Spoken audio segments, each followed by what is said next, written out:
ஃபெஸ்டிவல்னாலே எல்லார் வீட்டு சமையல்லையும் இந்த சாம்பார் இல்லாமல் இருக்காது. மணக்க மணக்க south Indian special vegetable sambar try பண்ணலாமா?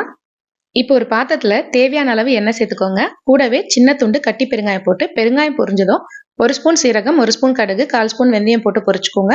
அதோட 15 சின்ன வெங்காயம் சேர்த்து நல்லா வதக்கி எடுத்துக்கோங்க. வெங்காயம் வதங்கினதும் 2 தக்காளி, 2 பச்சை மிளகாய் சேர்த்து வதக்கிக்கோங்க. இப்போ கட் பண்ணி வாஷ் பண்ணி வச்சிருக்க வெஜிடபிள்ஸை சேர்த்துட்டு 1 ஸ்பூன் மஞ்சள் தூள், 1 ஸ்பூன் குழம்பு மிளகாய் தூள், 2 ஸ்பூன் சாம்பார் பொடி, தேவையான அளவு கல்லுப்பு சேர்த்து கொஞ்சமா புளி தண்ணி சேர்த்துட்டு நல்லா மிக்ஸ் பண்ணி விட்டுடுங்க. இப்போ காய்கறி வேகிற அளவுக்கு தண்ணி சேர்த்து காய்கறிகளை வேக விட்டுருங்க.